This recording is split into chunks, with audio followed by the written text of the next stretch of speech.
اعوذ باللہ من الشیطان الرجیم بسم اللہ الرحمن الرحیم اللہم وفقنا لما تحب وترضى واجعل عاقبۃ امورنا خیرا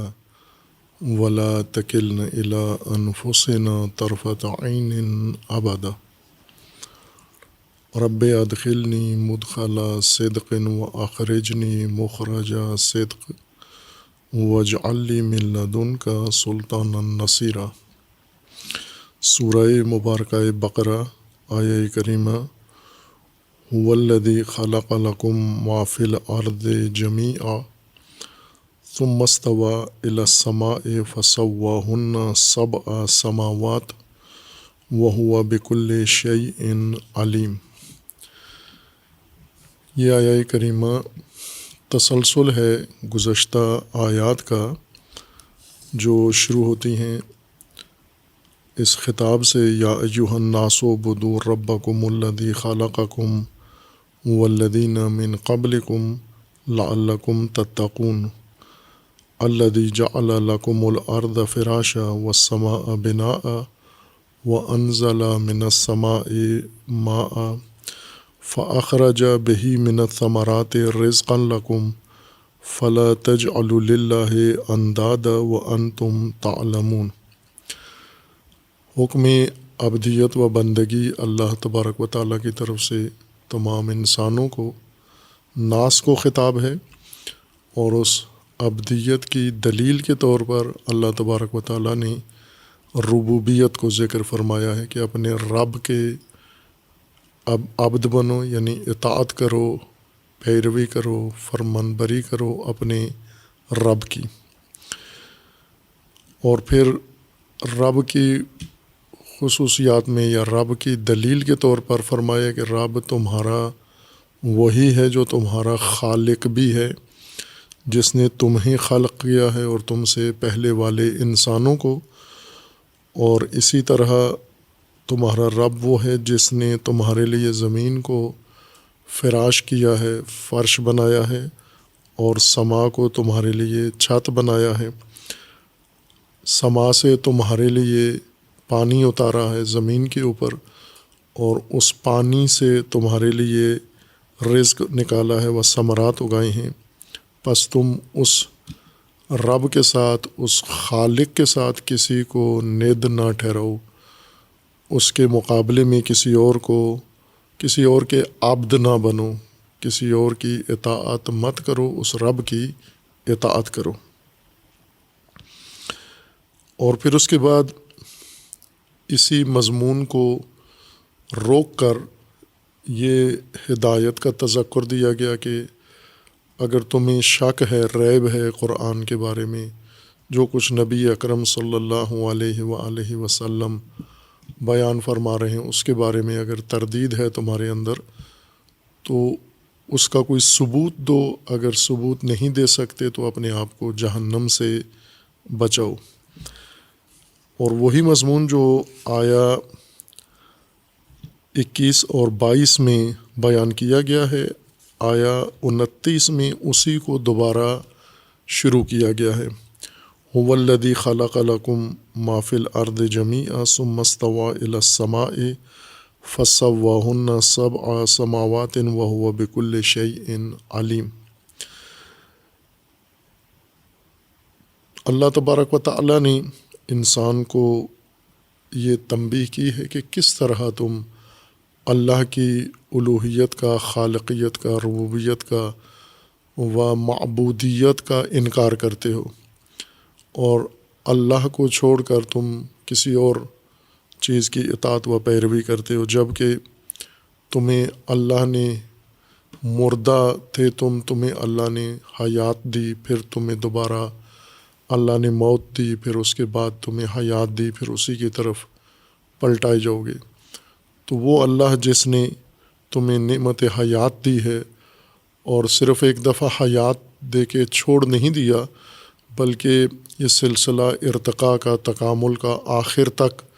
تمہارے لیے مقرر کیا ہے، اور تمہارا رجوع اللہ تبارک و تعالیٰ کی طرف جس رب نے تمہارے لیے کرنا ہے، کیف تکفرون، اس کا انکار کیسے کرتے ہو، کیوں کرتے ہو۔ اور پھر آگے یہی فرمایا ہے کہ هو الذی خلق لکم، جب کہ وہ رب تمہارا، وہ خالق تمہارا، جس نے تمہیں بھی بنایا، تم سے پہلے والے انسانوں کو بھی بنایا،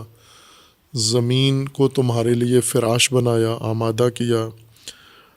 اب یہاں پر ہے کہ زمین کے اندر بھی اللہ تبارک و تعالیٰ نے بہت کچھ ایجاد کیا ہے۔ هو الذی خلق لکم ما فی الارض جمیعا، جو کچھ زمین میں ہے وہ سب تمہارے لیے اللہ تبارک و تعالیٰ نے بنایا ہے۔ اب زمین میں کیا ہے جس کا اختصاص انسانوں کے ساتھ کیا گیا ہے، یعنی تمہاری منفعت کے لیے، تمہارے استفادہ کے لیے اللہ نے جو کچھ زمین میں ہے وہ جمی سب تمہارے لیے بنایا ہے۔ یہ ہر انسان کو ادراک نہیں ہے، بائیں کہ زمین پہ رہتے ہیں اور زمین کے اندر موجودات سے، مخلوقات سے استفادہ کرتے ہیں، نعمتوں سے، لیکن اس کے باوجود بھی یہ دعویٰ نہیں کر سکتے کہ ہر انسان زمین کے اندر جو کچھ انسان کے لیے اللہ نے رکھا ہے وہ جانتا ہے۔ اگر انسان کی مجموعی دانش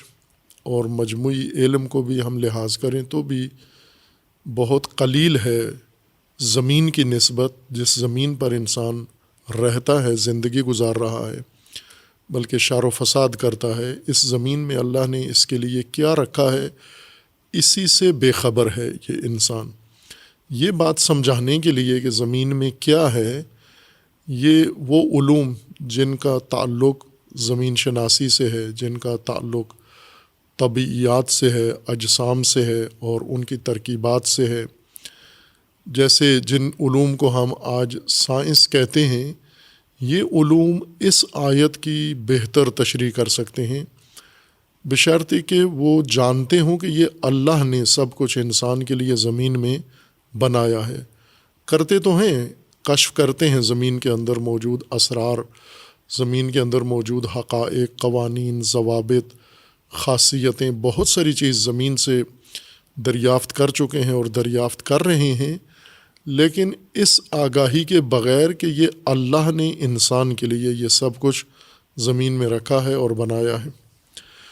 اور جب زمین کو اللہ تبارک و تعالیٰ نے انسان کے لیے تیار کیا ہے، آمادہ کیا ہے، ان تمام خصوصیات کے ساتھ جو انسان کے لیے ضروری تھیں، لازم تھیں، اور انسان سے مراد بھی فقط ایک نسل نہیں یا ابتدائی نسلیں نہیں، بلکہ تمام انسانیت جو زمین کے اوپر آنی ہے قیامت تک، ان سب کے لیے اللہ نے زمین کو آمادہ کیا ہے۔ اور یہ موضوع چونکہ زمین شناسی سے مرتبط ہے، یہ جیولوجی کا موضوع ہے، یہ علم بیشتر تشریح کر سکتا ہے کہ زمین کے اندر جب انسان کے لیے جو کچھ اللہ نے زمین میں رکھا ہے وہ انسان زمین سے دریافت کرتا ہے، تسخیر کرتا ہے، استفادہ کرتا ہے، اور زمین کے اوپر اس کا اثر پڑتا ہے جیسا کہ ابھی پڑ رہا ہے۔ تو زمین کس طرح سے اللہ نے نظام بنایا ہوا ہے کہ جو چیز انسان زمین سے حاصل کرتا ہے اس کے بدلے میں اس کے جائے گزین، اس کے جانشین دوسری چیز، دوسرا مواد کیسے ہوتا ہے۔ خود زمین کے اندر اللہ نے ایسا نظام بنایا ہے، اور زمین کے اردا گرد اللہ تبارک و تعالیٰ نے ایسا نظام بنایا ہے۔ مثلاً ایک سادہ سی مثال ہے کہ وہ زرخیز زمینیں جن کو کھیتی باڑی کے لیے استعمال کیا جاتا ہے، ان زمینوں کی اگانے کی، فصلیں اگانے کی اور پودے اگانے کی ایک خاص صلاحیت ہے، اور جب ایک فصل یہ اگاتی ہیں تو وہ توانائی، طاقت ان کی کم پڑ جاتی ہے، اور پھر دوبارہ اگلی فصل کی کاشت تک یہ توانائی دوبارہ بحال ہو جاتی ہے، خودکار طریقے سے بحال ہو جاتی ہے۔ یعنی روشنی سورج کی یہی کام کرتی ہے کہ جو توانائی زمین کی خرچ ہو چکی ہے وہ سورج کی روشنی کچھ فراہم کر دیتی ہے مٹی کو، زمین کو۔ بارشیں ہوتی ہیں، یہ بارشیں زمین کی کھوئی ہوئی توانائی کو بحال کر دیتی ہیں۔ ہوائیں چلتی ہیں اور یہ ہوائیں زمین کی کھوئی ہوئی توانائی کو بحال کر دیتی ہیں، کمیاں دور کر دیتی ہیں۔ اور زمین کے اندر ایسی خصوصیات ہیں، تغیرات ہیں کہ یہ جو موسم بدلتے ہیں، کبھی بہار آتی ہے، خزاں آتی ہے، کبھی زمین پرجوش ہوتی ہے کچھ اگانے کے لیے، اور کبھی زمین بالکل سو جاتی ہے، خوابیدہ حالت میں ہوتی ہے. یہ سب اسی قانون کے تحت ہیں کہ اگر انسان مسلسل زمین سے استفادہ کرتا رہے تو زمین کے اندر یہی توانائی جو انسان نے زمین سے استعمال کر لی ہے، یہ سب کے لیے، اگلی نسلوں کے لیے بھی ہے. اور اگر ایک ہی نسل ساری زمین کی توانائی استفادہ کر لے تو زمین اگلی نسلوں کے لیے کھوکھلی ہو جائے گی. جیسا کہ معدنیات جس طرح سے بہت ہی بے دردی کے ساتھ موجودہ نسل جب سے معدنیات سے آشنا ہوئے ہیں اور اوزار و وسائل بنائے ہیں، معدنیات کو زمین کی گہرائی سے نکالنے کے قابل ہوئے ہیں، تو غیر ضروری طور پر زمین سے معدنیات نکال رہے ہیں، ہوس کے لیے، اپنے سرمائے کو بڑھانے کے لیے، اپنی عیش و عیاشی کے لیے. اس بات سے غافل ہیں کہ اس بے دردی کے ساتھ زمین کے اندر موجود مواد کو حاصل کرنے سے زمین کو اتنا موقع نہیں ملتا کہ یہی مواد جو نکلا ہے یہ دوبارہ زمین بحال کر لے، اس کا جاگزین مواد خود زمین کے اندر پیدا ہو جائے. مثلا پانی بے دریغ زمین سے نکال رہے ہیں تو زمین کو موقع ملنا چاہیے، اول اتنا پانی نکالیں جتنا آپ کی ضرورت ہے تاکہ زمین کے نیچے پانی کا ذخیرہ موجود رہے اور حیات کے لیے زمین آمادہ رہے. اسی طرح زمین کے نیچے موجود معدنیات ہیں وہ اتنی مقدار میں نکالیں جتنی آپ کی ضرورت ہے اور باقی نسلوں کے لیے چھوڑیں. اس دوران زمین جو کچھ آپ نے نکالا ہے اس کا متبادل اور اس کا جاگزین پیدا کر لیتی ہے، یعنی وہ مواد اس معدن میں نہ صحیح کسی اور معدن میں زمین بنانے کے قابل ہو جاتی ہے اور اگلی نسلوں کو بھی یہ ساری چیزیں میسر آ جاتی ہیں. لیکن نادان ہے انسان، جاہل اور حریص، جس طرح سے زمین کو کھوکھلا کرنے میں لگا ہوا ہے یہ انسان کے رہنے کے قابل نہیں ہوگی. جیسا کہ موسمی تبدیلیاں اس بات کی علامت ہیں کہ انسان نے اس طرح سے بے دردی سے زمین کے اوپر کام کیا ہے کہ اگلی نسلوں کے لیے زمین کو قطعاً قابل زیست نہیں چھوڑا. اگر رک جاتی ہے یہ نسل، باز آ جاتی ہے، پھر تو زمین ہمیشہ کے لیے، قیامت تک کے لیے رہے گی. لیکن اس نے اپنے ہاتھوں سے اگر برباد کر دی اپنا مسکن اور اپنا فراش تو اگلی نسلوں کے لیے قابل زیست نہیں ہوگی. جیسا کہ اس طرف توجہ مختلف ادارے، مختلف شخصیات، مختلف سائنسدان، دانشور، اسکالرز اس کی گاہے گاہے توجہ دلاتے ہیں، لیکن سرمایہ دار، لیکن حکومتیں اور یہ حریص لوگ یہ ہرگز ان پہ کان نہیں دھرتے اور زمین کو تباہ کرنے میں لگے ہوئے ہیں. یا ایک اور مثال کہ زمین کی تباہی میں جو کچھ ہو رہا ہے اور خصوصاً ہمارے ملک میں زیادہ ہو رہا ہے یہ باقی ملکوں کی نسبت، وہ یہ ہے کہ زرخیز زمینیں جہاں پر درخت ہیں، جہاں سبزہ ہے، یعنی جہاں زمین انسان کے لیے بہت کچھ اگا سکتی اور مسلسل صدیوں تک اگاتی رہی ہے اور اگاتی رہے گی، اس زمین کو ویران کر کے، تباہ کر کے اس کے اوپر اپنے مکانات بنا رہے ہیں، رہائشی کالونیاں بنا رہے ہیں، اور اس طرح سے زمین کی تولیدی جو قوت توانائی ہے اس کو نابود کر رہے ہیں. اب اللہ تبارک و تعالیٰ نے جب فرمایا ہے کہ خلق لکم ما فی الارض جمیعا، بجائے اس کے کہ اس کی شناخت کرتے اور اس کو محفوظ رکھتے اور اس کو ایک ترتیب و نظم و نظام کے ساتھ اور قانون کے ساتھ اس سے استفادہ کرتے، اس کی تباہی میں مصروف ہیں. اور ظاہر ہے کہ زیادہ مہلت نہیں دیتا خود نظام طبیعت، زمین کا نظام اپنا انسان کو ان کاموں کی زیادہ مہلت نہیں دے گا. جب انسان یہ سارے کام کرے گا، ایک طرف سے وہ گرین گیسیں، زہریلی گیسیں زیادہ اس نے کر دیں جس نے زمین کے اطراف کا ماحول خراب کر دیا ہے، زمین کے اندر سے معدنیات بے دردی کے ساتھ نکال کے زمین کو کھوکھلا کر رہے ہیں، زمین کے پانی کی سطح کو نامتوازن کر دیا ہے، زمین کی ظاہری سطح کو وہ رہائشی کالونیاں اور حرص و طمع کے تحت انہیں سرمایہ میں بدل رہے ہیں، یہ سب نابودی انسان ہی کے ضرر میں ہوگی۔ اس سے زمین ختم تو نہیں ہوگی، انسان کے لیے قابل زیست نہیں ہوگی، کم از کم اس نسل کا خاتمہ ہو جائے گا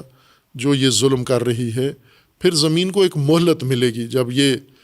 خدا نہ کرے ایسے ہو، یہ نسل ختم ہو جو زمین پہ ظلم ڈھا رہے ہیں، جو زمین کو تباہ کر رہے ہیں، جیسا کہ ہوا ہے بہت ساری زمینوں میں۔ آج ہم جائیں آثار قدیمہ دیکھیں، پرانی آبادیاں الٹی ہوئی ہیں، پرانی آبادیاں ویران ہیں، بڑے بڑے مضبوط قلعے جن کی دیواریں کئی میٹر چوڑی ہیں اور بلند ہیں، ناقابل تسخیر، یہ مٹی کے نیچے اور ریت کے نیچے دبے ہوئے ہیں۔ یہ ان کے باسی، ان کے بنانے والے، ان سے استفادہ کرنے والے، ان کا نام و نشان بھی نہیں ہے۔ اور یہ قانون ہے اللہ تبارک و تعالیٰ کا، قانون مکافات ہے جو طبیعت زمین ارض کے اندر اللہ نے رکھا ہے کہ جو بھی تعدی کرے گا، تجاوز کرے گا زمین پر، زمین خود اس کا انتقام لے کے اس کو ختم کر دے گی۔ اور یہ نمونے ہیں جو ہمیں آثار قدیمہ جن کا نام رکھا ہوا ہے ہم نے، یہ پرانی آبادیاں دبی ہوئی اور پرانی آبادیاں ویرانیاں پرانی، یہ موجودہ نسل کی عبرت کے لیے ہیں کہ اگر آپ وہی کام کرو گے یہ حشر آپ کا بھی ہوگا۔ اور اس طرح زمین اپنے آپ کو تباہی سے بچاتی ہے، یعنی اللہ کا قانون بچاتا ہے کہ جب کوئی تباہی پہ آ جاتا ہے، یہ تباہ زیادہ اس کو مہلت نہیں ملتی اور جلدی ہی خود اس کا تباہ کرنے والے کا خاتمہ ہو جاتا ہے، اور زمین کو مہلت مل جاتی ہے دوبارہ اپنی بازسازی کی، دوبارہ تعمیر نو کی، ان مرمتوں کی جو انسان نے زخم زمین پہ لگائے ہیں۔ یعنی یہی جو کالونیاں، بڑی بڑی آبادیاں ہیں، یہ کل کے کھنڈرات ہیں۔ اگر یہ نسل طول عمر اس کو اللہ دے اور یہ خود اپنی آنکھوں سے دیکھے کہ یہ جو کچھ آج بن رہا ہے، بنا رہے ہیں، ڈیفینس کالونیاں بنا رہے ہیں، بحریہ بنا رہے ہیں، ان کی دیکھا دیکھی مقابلے میں کالونیاں بنا رہے ہیں، یہ کل کے کھنڈرات ہیں، سارے دبے ہوں گے، اپنے مکینوں سمیت ان کا نام و نشان بھی نہیں ہوگا، اور یہ آثار عبرت کے لیے خدا اگلی نسلوں میں رکھ دے گا کہ تم نے بھی اگر زمین تباہ کی تمہارا بھی یہی حشر ہوگا۔ گناہ فقط منحصر نہیں ہے فقط شرعی احکامات کی مخالفت کے اندر، بلکہ گناہ کا دائرہ وسیع ہے معصیت کا، جو اللہ تبارک و تعالیٰ نے انسان کے لیے نظام بنایا ہے، زیست کے لیے، حیات کے لیے جو ماحول بنایا ہے، اس کو تخریب کرنا بڑا گناہ ہے۔ یعنی ان شرعی احکام کی مخالفت سے بڑا گناہ، جرم زمین پر حیات کے امکانات کو معدوم کرنا ہے اور زمین کی توانائیوں کو تخریب کرنا ہے۔ خلقت زمین میں اللہ تبارک و تعالیٰ نے قرآن کریم میں زمین و سما میں، ارض و سما میں تفصیل کے ساتھ انسان کی رہنمائی کی، آگاہی دی ہے انسان کو۔ اس آگاہی کا ایک حصہ یہ ہے کہ اللہ تبارک و تعالیٰ نے فرمایا ہے کہ ہم نے تمہارے لیے زمین کے اندر سب کچھ خلق کیا ہے، ایجاد کیا ہے، اور یہ خلقت زمین کے بعد یا خلقت زمین کے علاوہ صرف یہی نہیں کیا، بلکہ زمین کے علاوہ سما کو بھی تمہارے لیے اللہ تبارک و تعالیٰ نے آمادہ کیا ہے۔ یعنی سما کو اس لیے آمادہ کیا، سماوات کو، تاکہ زمین سماوات کے سائے میں آپ کی زیستگاہ اور آپ کی حیات کا یہاں پر مرکز بنے، اور سماوات کا زمین کی زیستگاہ ہونے میں بڑا حصہ ہے۔ اگر یہ سماوات نہ ہوں، سما نہ ہوں، جن کو اللہ نے بنا بنایا ہے، زمین کی چھت بنایا ہے، اوپر سایہ بنایا ہے، یہ اگر نہ ہو تو زمین جو کچھ انسان زمین کے اوپر حاصل کر رہا ہے، اس میں سے کچھ بھی نہیں ہوگا، نہ حیات ہوگی، نہ پانی ہوگا، اور نہ درجہ حرارت اتنا ہوگا کہ انسان اس میں رہ سکے، نہ خوراک ہوگی، نہ غذا ہوگی، نہ غلہ ہوگا، نہ تولید ہوگی، کچھ بھی نہیں ہوگا۔ باقی قرات کی طرح، چاند کی طرح، جیسے بالکل ایک صحرا ہے خشک، جس میں نہ کوئی گیا ہے اور نہ ہی پانی ہے اس کے اندر، نہ رطوبت ہے، نمی ہے اس کے اندر، زمین اس قسم کے گولے میں، اس قسم کے کرے میں تبدیل ہو جائے گی۔ اور زمین کا تو نقصان نہیں ہوگا، انسان نابود ہو جائے گا، انسان اپنا نقصان کرے گا۔ اور زمین کو انسان کی زیست کے لیے آمادہ رکھنے میں صرف زمین کافی نہیں ہے، یا وہ خصوصیات جو اللہ تبارک و تعالیٰ نے زمین کے اندر ایجاد کی ہیں، بلکہ زمین کے ارد گرد، زمین کے اوپر نیچے جو کچھ اللہ نے بنایا ہے وہ بھی اتنا ہی دخیل ہے۔ لہٰذا سما جو اللہ تبارک و تعالیٰ نے بلندیاں زمین کے علاوہ زمین کے ارد گرد کی بلندیاں بنائی ہیں، یہ بلندیاں زمین کے لیے وہی کردار ادا کرتی ہیں جو زمین کے اندر بعض خصوصیات زمین کی بقا کے لیے یا زمین کی حیات گاہ یا زیست گاہ کے لیے اثر انداز ہوتی ہیں یا ان کا نتیجہ ہے۔ لیکن یہاں اصل مطلب تو بہت ہی واضح ہے آیت کریمہ کا، کہ اللہ تبارک و تعالیٰ نے زمین کو تمہارے لیے فراش بنایا، پھر سما سے پانی اتارا زمین کے اوپر، پھر زمین سے اس پانی کے نتیجے میں ثمرات اگائے، پھل اگائے کھیت، اور اس سے تمہارے لیے رزق بنایا۔ یہ اللہ نے قانون بنایا، نظام بنایا ہے زمین کا۔ سماوات کے ذریعے، سماوات بھی دخیل ہیں اس کے اندر۔ یہاں پر ہے کہ اس آیے 29 میں هو الذی خلق لکم ما فی الارض جمیعا، زمین بنائی اور تمہارے لیے زمین میں جمیعاً جو تمہاری ضرورت تھی وہ سب زمین بھر دی اس چیز سے۔ ثم استوى الی السماء، پھر اس کے بعد استوا کیا اللہ نے سما کی طرف۔ فسواہن سبع سماوات، اور تب سماوات کو 7 سماوات میں تسویہ کیا۔ ابھی میں قرآنی اصطلاحات ہی استعمال کر رہا ہوں، ترجمہ نہیں کر رہا، تاکہ ہمیں قرآنی اصطلاحات معلوم ہو جائیں۔ پھر جو مشکل پیش آئی ہے جہاں اس کی نشاندہی کروں کہ قرآن کی تفسیر کرنے والے، ترجمہ کرنے والے، یا وہ بزرگان علماء جنہوں نے قرآنی لغات کی تفسیر و تشریح کی ہے، اور قرآن پڑھنے والوں اور سمجھنے والوں پر ایک بڑا احسان انہوں نے کیا ہے، قرآنی الفاظ کی اور لغات کی تشریح کی ہے۔ پھر ان کی مشکل ذکر کریں گے کہ وہ کس الجھن میں پڑ گئے ہیں۔ قرآنی اصطلاح کو پہلے اسی طرح ہم دیکھ لیں، مشاہدہ کر لیں۔ ثم استوى الی السماء، خلقت زمین کے بعد، اب یہ ثم کا معنی بعد کرتے ہیں، یہ بھی نہ کیا جائے تو بہتر ہے، ثم بعد کے لیے۔ ثم زمین کو آمادہ کیا اللہ تبارک و تعالیٰ نے، آسمان کی طرف استوا کیا اللہ نے،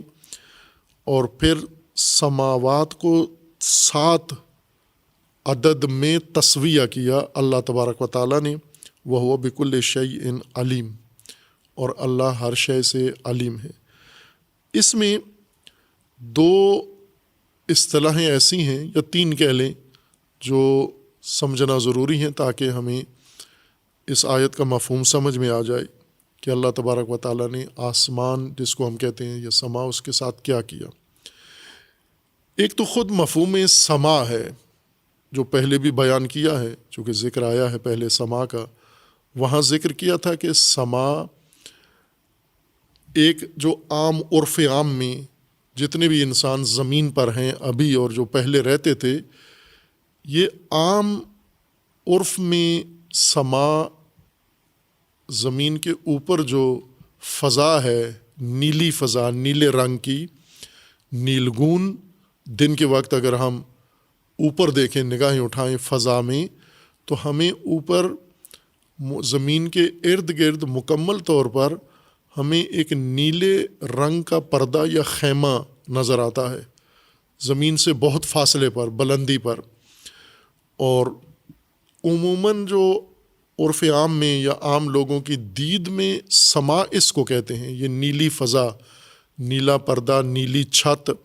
مختلف زبانوں میں اس کے لیے لفظ استعمال کیے جاتے ہیں۔ اسکائی جب کہا جاتا ہے تو یہ اسی مراد یہی لیا جاتا ہے۔ یا اردو اور فارسی میں ایک لفظ استعمال کیا جاتا ہے آسمان، آسمان سے بھی یہی نیلی چھت مراد ہے، نیلا پردہ، نیلا خیمہ جو تنا ہوا ہے زمین کے اوپر فاصلے پر، اور باقی الفاظ بھی اسی کے لیے استعمال ہوتے ہیں۔ خوب، کیا یہ ہے سما؟ قرآن کریم میں جس کو سما کہا گیا ہے وہ یہ نیلی چھت یا نیلا رنگ جو اوپر ہمیں نظر آتا ہے یہ ہے؟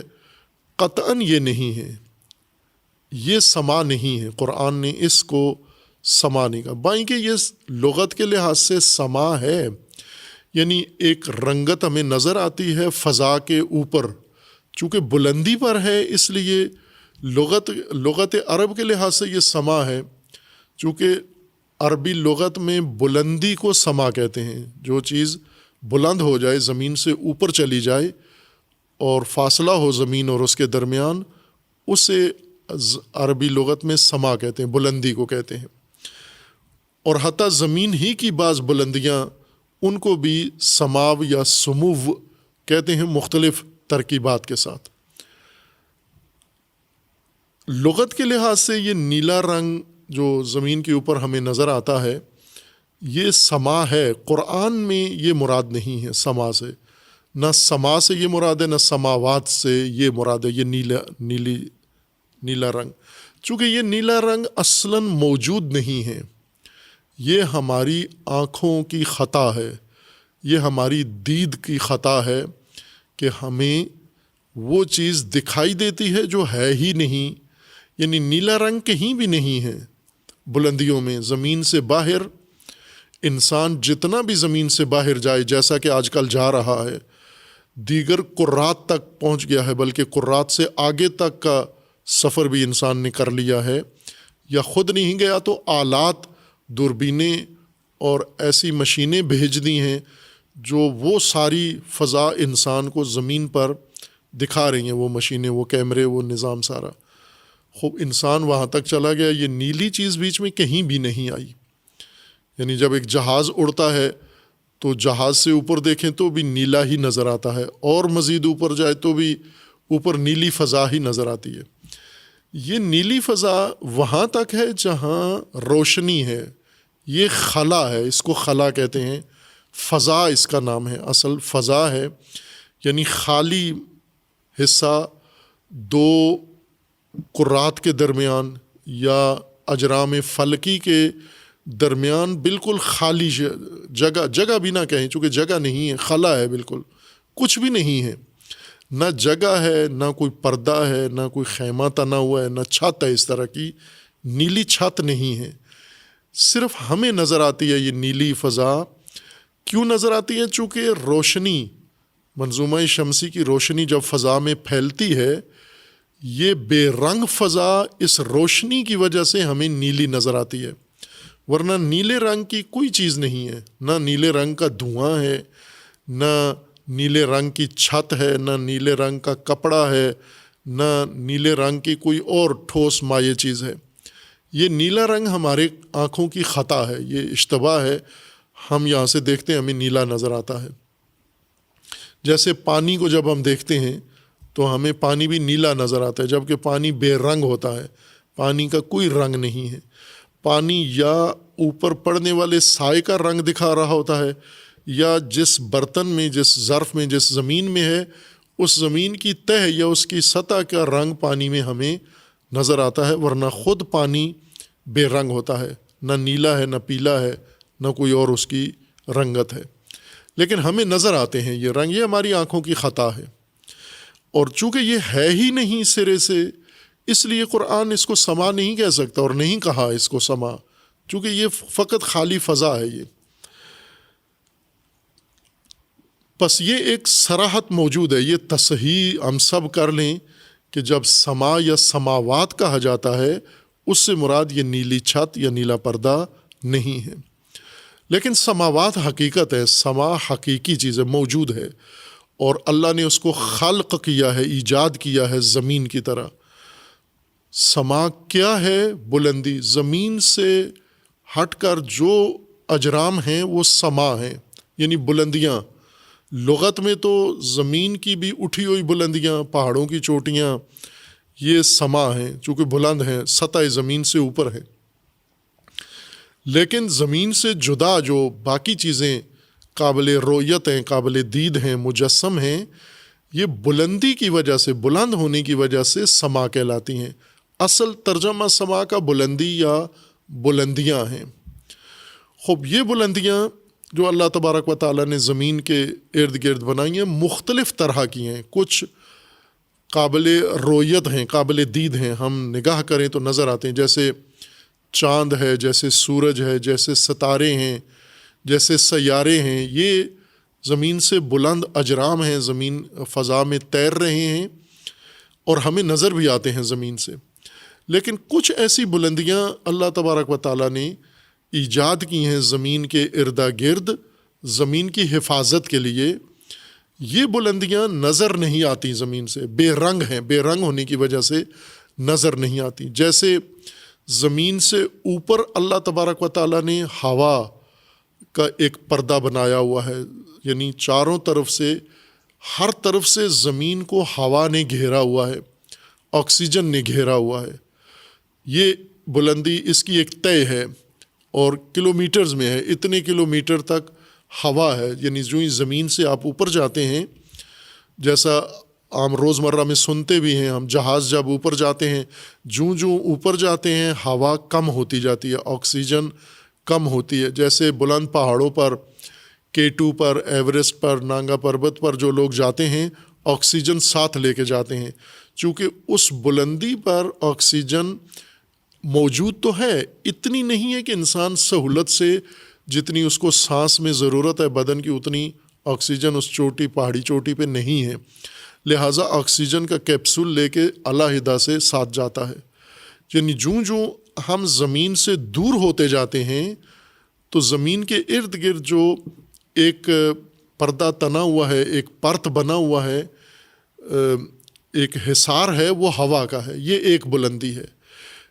یہ ہوائیں چند طرح کی ہیں، یعنی ایک حد تک زمین کے باہر آکسیجن ہے، پھر اس کے بعد اوپر ہائیڈروجن ہے.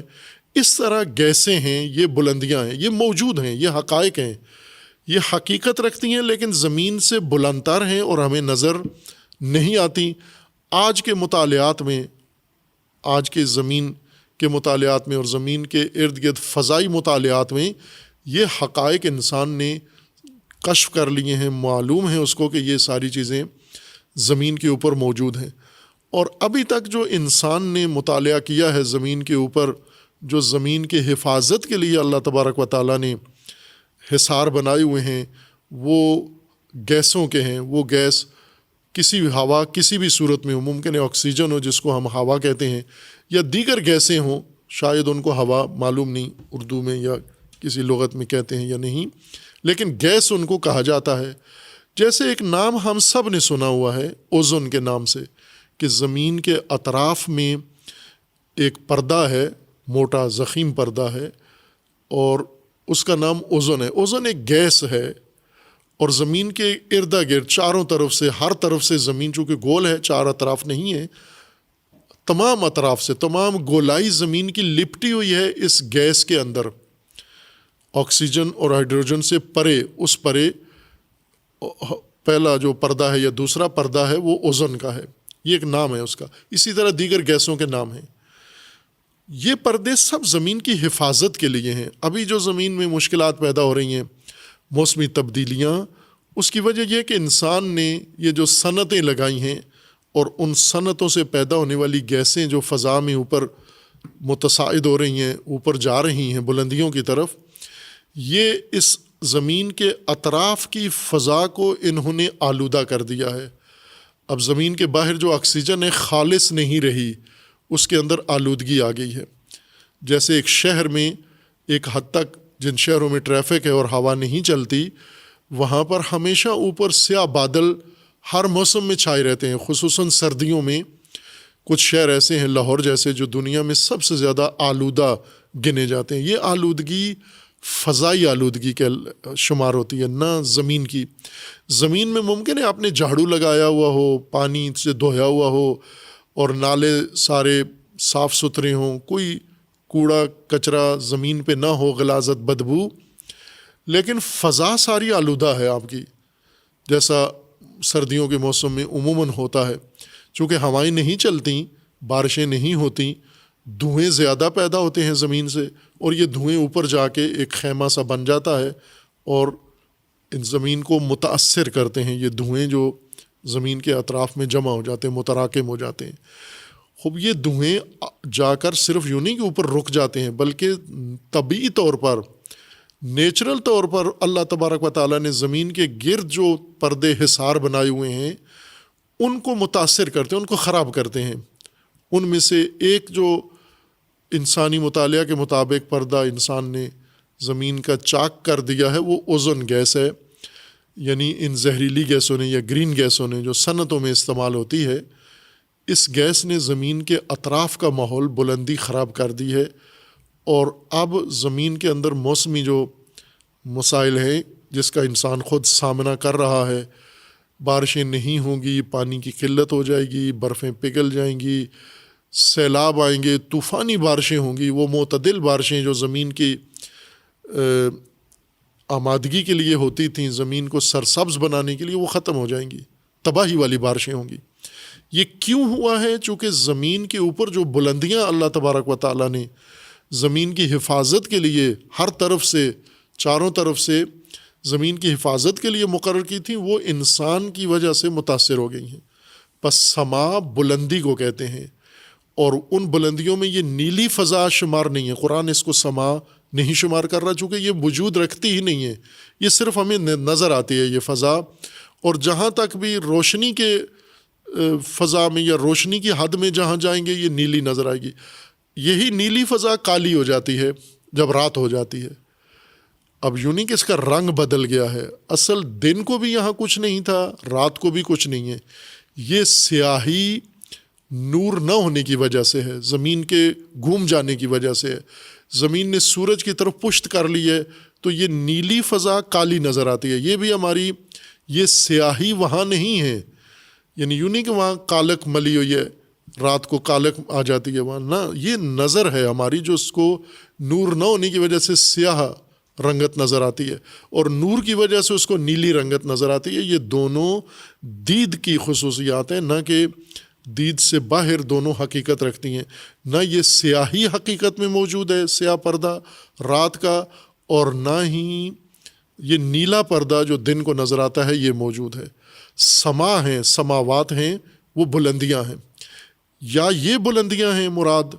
جو اللہ تبارک و تعالیٰ نے زمین کی حفاظت کے لیے زمین کی ارد گرد بنائی ہیں، اور جن کو آج کے علوم نے بھی تصدیق کیا ہے کہ وہ 7 پردے ہیں جو زمین کی حفاظت کے لیے اللہ تبارک و تعالیٰ نے مشخص کیے ہوئے ہیں۔ یا پھر جیسا بعض دیگر علماء نے فرمایا ہے اور بیان کیا ہے کہ ان بلندیوں سے مراد اجرام ہیں، قرات ہیں دیگر، یعنی زمین سے اوپر جو 7 سماوات ہیں، 7 سیارے یا 7 منظومے جو اللہ تبارک و تعالیٰ نے مقرر کیے ہیں، یا اسی منظومہ شمسی کے 7 درجے اور پردے ہیں، یا اسی منظومہ شمسی جیسے 7 منظومے ہیں، یا اسی منظومہ شمسی سے تعلق رکھنے والے 7 ایسے قرات ہیں، سیارے ہیں یا ستارے ہیں جو زمین سے ربط رکھتے ہیں۔ زمین کے اوپر جو کچھ ہوتا ہے وہ سارا ان کے تاثیرات کے ذریعے سے ہوتا ہے، اس لیے یہ سماوات الارض ہے، یعنی اس زمین کے سماوات ہیں۔ اگر خود ان کے اوپر چلے جائیں، مثلا چاند کے اوپر چلے جائیں، چاند کے سماوات الگ ہیں، مریخ کے اوپر جائیں، مریخ کے سماوات الگ ہیں۔ اگر کہکشانوں کے اندر جیسا کہ انسان کی رسائی ہو گئی ہے اور کہکشانوں کا مطالعہ انسان کر رہا ہے اور کائنات کا، تو جس حصے میں جائیں گے اس حصے میں جہاں آپ کھڑے ہو کے دیکھیں گے، رک کر دوربین کی مدد سے یا اپنی معمول کی آنکھ سے دیکھیں گے، وہاں سے پھر آپ کو سماوات ہی آگے ملیں گے، چونکہ ایک نظم ہے، بڑا خوبصورت اللہ تبارک و تعالیٰ نے کائنات کے اندر ایجاد کیا ہوا ہے۔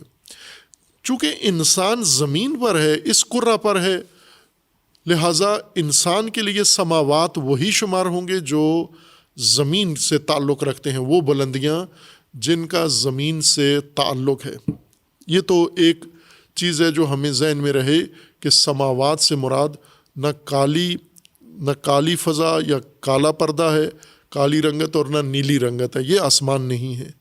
بلکہ بلندیاں ہیں۔ وہ بلندیاں دو مصداق ہو سکتے ہیں اس کے۔ اب انسان کا مطالعہ جتنا زیادہ ہوگا ان بلندیوں سے زیادہ آشنا ہوتا جائے گا۔ دوسرا مطلب جو اس آیہ کریمہ میں باعث تشویش بنا ہے وہ شدید، جس میں الجھ گئے ہیں ائمہ لغت بھی اس میں الجھے ہیں، ائمہ تفسیر بھی اس میں الجھے ہیں، اور باقی جو علماء ہیں، ماہرین ہیں، علوم کے ماہرین ہیں، وہ بھی اس قسم کے مطالب میں الجھے ہوئے ہیں، یعنی ایک رائے پر نہیں ملتے، اور جو رائے بھی دیتے ہیں وہ کوئی قاطع اور یقینی رائے نہیں ہوتی، احتمالات ہیں، تخمینے ہیں، اور گمان و ظنون کا اظہار کرتے ہیں۔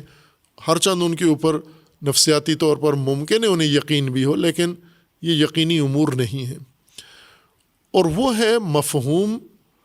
استوا کا، ثم استوى الی السماء، اللہ سما کی طرف استوا کیا ہے، یا اس کے علاوہ دیگر آیات میں ہیں۔ اس سے زیادہ اصل بات وہاں شروع ہوئی ہے۔ استوا الی السماء اتنا تشویش کا باعث نہیں بنا جتنا استوا علی العرش نے توجہ کھینچی ہے، اور علماء نے، محققین نے اس کے اوپر زیادہ بحث کی ہے کہ استوا علی العرش یعنی اللہ کا استوا عرش پر، اس سے کیا مراد ہے۔ خوب کئی آیات ہیں قرآن کریم میں جو استوا ذکر کرتی ہیں کہ اللہ تبارک و تعالی مستوی علی العرش ہے۔ مختلف صورتوں کے اندر یہ آیات موجود ہیں، جن میں سورہ مبارکہ اعراف میں ترتیب کے لحاظ سے دیکھیں تو پہلی سورہ جس میں استوا علی العرش آیا ہے کہ اللہ عرش پر مستوی ہے، وہ سورہ اعراف کی آیت 54 ہے۔ اس نے زیادہ باس کو چھیڑا ہے اور ابھارا ہے اس آیہ کریمہ نے، آیت 54 نے، اور بزرگ علماء نے، مفسرین نے یہیں پر جو اللہ نے انہیں توفیق دی ہوئی تھی اس کے مطابق اپنی علمیت کا اظہار کیا ہے۔ آیت 54 سورہ مبارکہ اعراف میں ہے، ان ربکم الذی خلق السماوات والارض فی 6 ایام، اللہ رب ہے تمہارا، یا تمہارا رب اللہ ہے، اور اللہ وہ ذات ہے جس نے خلق کیا ہے سماوات کو و ارض کو، زمین و سماوات، یہ خلق فرمایا ہے فی 6 ایام۔ سورہ بقرہ کی آیہ 29 میں ہے کہ سماوات کو 7 سماوات بنایا ہے، یعنی وہاں عدد خود سماوات کا ہے، ان بلندیوں کا عدد بتایا کہ وہ 7 ہیں۔ سورہ اعراف کی آیت 54 میں دن بتائے گئے ہیں، کتنے دنوں میں یہ کام ہوا ہے، فی 6 ایام، 6 دنوں میں 7 سماوات اللہ تبارک و تعالیٰ نے بنائے ہیں۔ خوب ایک یہ بات حل طلب ہے کہ 6 دن سماوات بنانے میں لگے ہیں، ان دنوں سے کیا مراد ہے؟ یہ دن مراد ہیں جو ابھی طلوع اور غروب سے پیدا ہوتے ہیں، یہ جمعرات، جمعہ، ہفتہ، اتوار۔ خوب یہ تو دن نہیں ہو سکتے چونکہ سماوات ابھی بنے نہیں، ابھی تو بنا رہے ہیں سماوات کو، زمین بن رہی ہے، تو زمین کے بننے کے جو دوران ایام تھے وہ یہ ایام نہیں ہو سکتے جو زمین کے گھومنے سے، زمین کی حرکت سے، اور زمین کے یا سورج کے طلوع و غروب سے جو پیدا ہوتے ہیں، چونکہ ابھی تو سورج بنا نہیں ہے، بنایا جا رہا ہے۔ خلقت سماوات و ارض ہے، اور وہ خلقت سماوات و ارض 6 دنوں میں ہے، 6 ایام میں ہے۔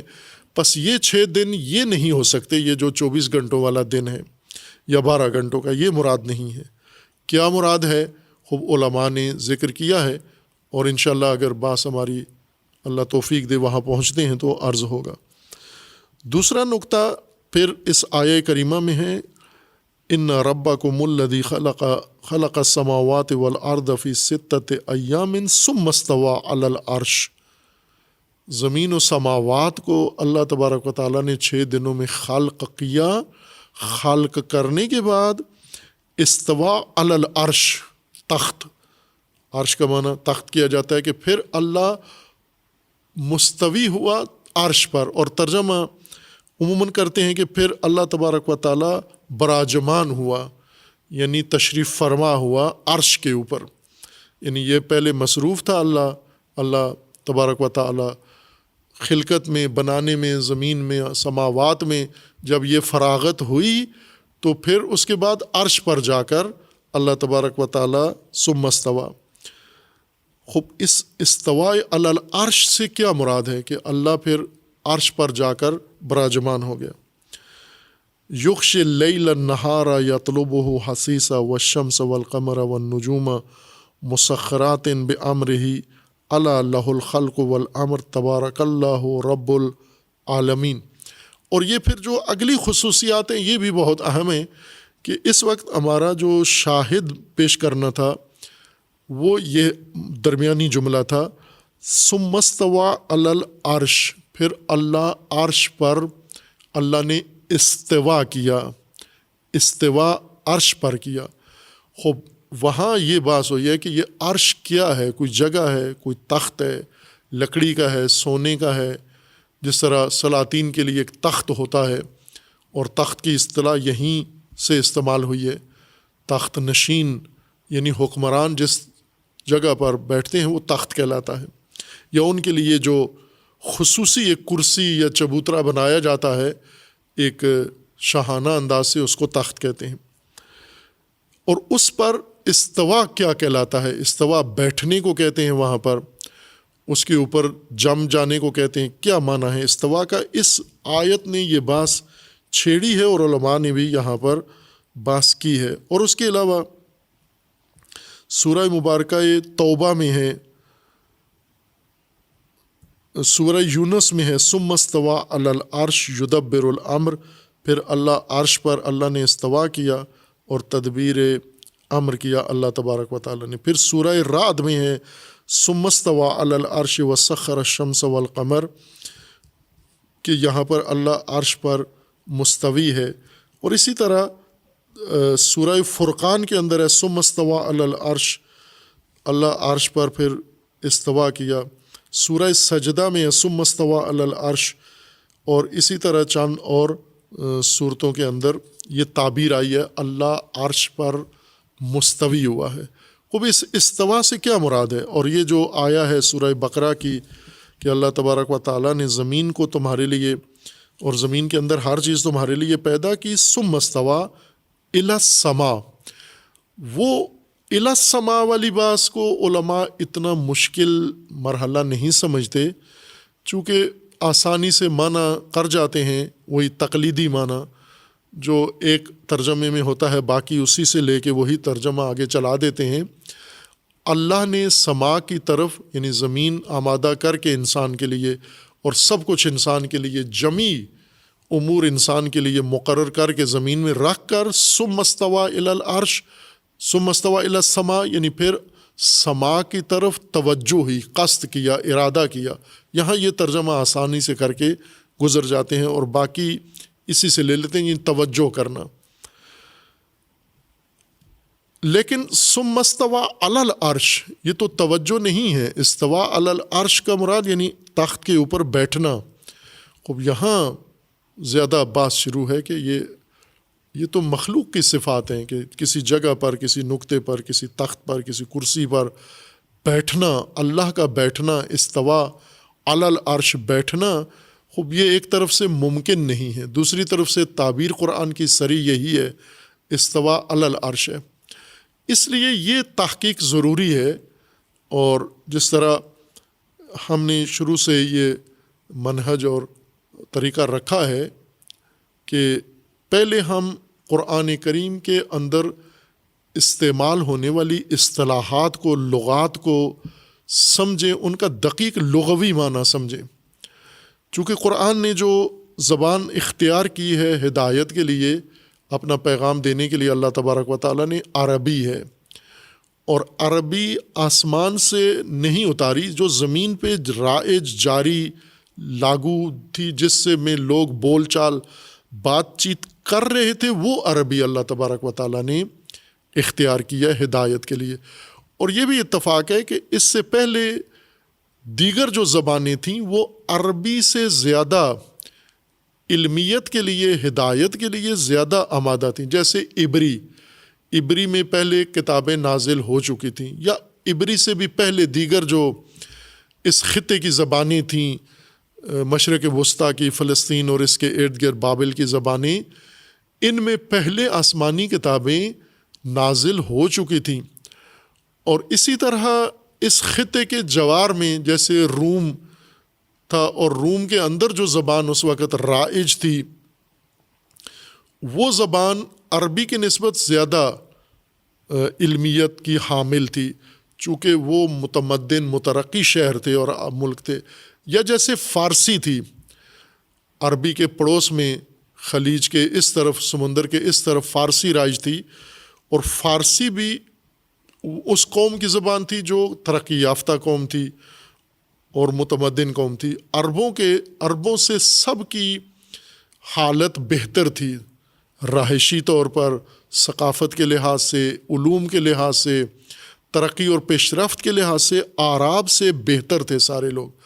اور اعراب اگر استفادہ کرتے تجارت کے ذریعے، انہی علاقوں سے کچھ نہ کچھ لے آتے، یا پھر اس سے بھی دور تر جو عرب خطے سے ہم جوار نہیں تھی، جو زمینیں پڑوس میں نہیں تھی بلکہ دور تھیں، جیسے چین ہے، یا جیسے ہندوستان ہے، یا جیسے آگے اور مزید سرزمینیں جو اس وقت تک کشف بھی نہیں ہوئی تھیں، یعنی ادھر کی آبادی کو پتہ بھی نہیں تھا کہ اس طرف بھی زمین کے کوئی آبادی ہے، وہ زمینیں دیر سے انسان ان سے آشنا ہوا۔ یا جیسے مصر ہے مثلاً، خوب یہ زمین جڑی ہوئی ہے مشرق وسطیٰ کے ساتھ، لیکن متمدن زمین تھی۔ اور آج بھی قدیمی آثار اگر مصر کے دیکھیں تو تعمیرات میں اور باقی تمام امور میں اگر دیکھیں تو یہ بہت متمدن تھے۔ یا ہندوستان میں، پاکستان بھی اسی کا ایک حصہ ہے، یہاں پر جو تہذیب تھی، ہزاروں سال قدیم کے آثار، مثلا عمارتیں، شاہکار عمارتیں تھیں، انجینئرنگ کا اعلیٰ نمونہ ہزاروں سال پہلے اس خطے میں موجود تھا۔ یا مثلا ایک بڑی چیز جو آج کل اس کے اوپر زیادہ گفتگو ہو رہی ہے، ایک گندھارا تہذیب اس خطے کی تھی، اور جس کے آثار ہمیں نظر آتے ہیں۔ یا بدھ مت کا جب رواج تھا، ایک پورا مذہب اس پورے خطے کے اوپر حاوی تھا، وہ بدھا کے جو مجسمے ہیں، یہ خود ہنر اور تعمیرات کا بڑا ایک اعلیٰ شاہکار ہے۔ یہ ہزاروں سال پہلے ان لوگوں نے بنائے تھے جو ابھی یہ ٹیکنالوجی جو آج ہے یہ ان کے پاس نہیں تھی، اتنی سائنس ان کے پاس نہیں تھی، لیکن جو کام انہوں نے کیا آج کے سائنس کے زمانے کے لوگ نہیں کر سکتے، چاہیں بھی تو نہیں، لہٰذا کیا بھی نہیں۔ کبھی چٹانوں کی کھدائی اس طرح نہیں کی، چٹانوں میں راستے نہیں بنائے، چٹانوں میں کندہ کاری نہیں کی، اور تزئینات اس طرح کی، پہاڑوں کی تزئینات انسان آج بھی نہیں کر سکا، لیکن وہ کرتے تھے۔ پورے پورے پہاڑ، چٹانیں، صخرے، یہ سارے مزین کر دیتے تھے اپنے ہنر کے ذریعے تھے۔ بس یہ لوگ اعراب کے ارد گرد، دور یا نزدیک، ان کے ہاں ثقافت تھی، ہنر تھا، ٹیکنالوجی تھی، فن تعمیرات تھا، اور بہت سارے ترقی و تمدن کے مظاہر و نمونے تھے۔ اعراب سب سے خالی تھے، ان کے پاس گھر بنانے کا بھی کوئی ضابطہ نہیں تھا، بلکہ یہ جانوروں کی اون سے، جانوروں کے بالوں سے دھاگے بنا کے یا اون بنا کے اس سے یہ خیمے بناتے تھے، ان میں زندگی گزارتے تھے۔ یہ خیمہ نشین تھے، خیمہ بستی بناتے تھے، خیموں میں ہی رہتے تھے، نہ تعمیرات تھیں، نہ ان کو اس تعمیرات کا علم تھا۔ خوب یہ خود ایک بڑی عجیب بات ہے کہ وہ زبانیں ترقی یافتہ، چونکہ جہاں تمدن ہو، جہاں تہذیب ہو، وہاں کی زبان خود ہی پیش رفتہ ہو جاتی ہے، چونکہ زبان کے ذریعے یہ سب کچھ منتقل ہوتا ہے۔ زبان اور زبان سے متعلقہ ادب یہ ترقی کا ہی غماز ہوتا ہے۔ کس طرح کی زبان ہے؟ یہ خطہ بالکل خالی تھا، یہاں کوئی اقدار نہیں، کوئی اس طرح کی چیزیں نہیں جہاں دین کا نزول ہوا، یعنی عربی خطہ، عبری ان سے بہتر حالت میں تھے۔ اس کو اللہ تبارک و تعالیٰ نے اس زبان کو اختیار کیا، یعنی بکر زبان، ایسی زبان جس میں پہلے ہدایت کا کوئی منشور نہیں آیا، ہدایت کی کوئی کتاب، ہدایت کا کوئی سبق، ہدایت کا کوئی داستان اس کے اندر موجود نہیں تھی۔ جاہلیت کے قصے، شعر، کہانیاں اور روزمرہ کی باتیں تھیں۔ اس زبان کو اللہ تبارک و تعالیٰ نے انتخاب کیا، اور وہی جو وہ لوگ بول رہے تھے وہی زبان اختیار کی۔ لیکن فرق یہ ہوا کہ الفاظ ان کے تھے، اور وہ جن معانی میں، لغوی معانی میں الفاظ استعمال کرتے تھے، انہی کو مد نظر رکھ کر اللہ تبارک و تعالیٰ نے ہدایت کے معانی، قرآنی معانی، آسمانی معانی انہی الفاظ کے ذریعے سے پیش کیے، تاکہ یہ وہ الفاظ جن سے یہ مانوس ہیں، ان کے لغوی معانی سے، اسی سے جڑے ہوئے ہدایت کے معانی بھی اللہ نے اس میں ڈال دیے، اور پھر ان کے سامنے وہ ہدایت پیش کی۔ اس لیے ضروری ہے کہ قرآن کریم کی اصطلاح کو سمجھنے کے لیے ہم قرآن کے نزول کے وقت اور قرآن کے نزول سے پہلے یہی لفظ کس معنی میں استعمال ہوتا تھا، لوگ جس معنی میں استعمال کرتے تھے، قرآن کے مد نظر وہی چیز تھی۔ چونکہ ایسا لفظ قرآن نے استعمال کیا جو لوگ استعمال کر رہے ہیں، تو یوں تو نہیں کہ لوگ کسی اور معنی میں استعمال کر رہے ہیں، قرآن نے کسی اور معنی میں مراد لی ہے، اپنی لغت قرآن نے وضع کی ہے، ایجاد کی ہے، ایسا نہیں ہوا۔ انہی لوگوں کی لغت قوم میں، لغت ناس میں یہ قرآن نازل ہوا۔ خوب ہم یہ دیکھیں کہ ابھی جو مترجمین یا مفسرین قرآن کی اصطلاحات بیان کرتے ہیں، تشریح کرتے ہیں، استوا کا معنی ذکر کرتے ہیں، آیا وہی معنی ہے جو لغت عرب میں رائج تھا، جو قرآن سے پہلے لفظ استوا استعمال کر کے مراد لیتے تھے؟ خوب اس کے لیے ہمیں لغت کا جائزہ لینا پڑے گا کہ اصل معنی، اصل مادہ کیا ہے اس استوا کا۔ ثم استوى الی السماء یا ثم استوى علی العرش، پھر آگے جو کچھ بھی ہو، لیکن ہم نے استوا کو سمجھنا ہے، چونکہ اللہ کی ذات کی طرف منسوب ہو گیا یہ لفظ کہ اللہ نے استوا کیا ہے، اللہ مستوی ہے، تو معلوم ہونا چاہیے کہ کیا مراد ہے استوا سے۔ اپنی حد تک زحمت اہل لغت نے کی ہے، لیکن عرض کیا کہ وہ حیرت، وہ تردید دور نہیں ہوئی، ابھی بھی مفسرین بھی تردید کے ساتھ ہی گزر جاتے ہیں، اس بات سے کوئی قطعی بات نہیں ہوتی۔ خوب ہم اپنی اس روش سے دیکھیں کہ استوا کا قرآن نے کیا مراد، یعنی پھر وہ تمام استعمالات قرآن کریم مد نظر رکھیں کہ کیا قرآن نے وہ معنی جو اصل لغت میں استوا کا تھا وہی مراد لیا ہے۔ پہلے یہ دیکھنا ہے کہ استوا کا لغوی مادہ کیا ہے، بنیادی لفظ کون سا ہے۔ وہ ہے سوایا، سین، واو اور یا، یہ تین حرف، یہ استوا کی اصل لغوی بنیاد ہے، یہ مادہ ہے، اور اسی کا معنی ہم نے جاننا ہے اس سے کیا مراد ہے۔ چونکہ باقی اس سے بننے والے جتنے الفاظ ہیں ان میں یہی معنی جو اصل مادہ کا ہے، بنیادی اصل کا ہے، وہی معنی تمام الفاظ میں جاری ہوگا، یعنی استوا میں وہی معنی مراد ہوگا جو سوایا کا یا سین و یا کا عرب مراد لیتے تھے۔ یہ انشاءاللہ بعد میں بیان کریں گے۔ وصلی اللہ علی محمد و آلہ الطیبین۔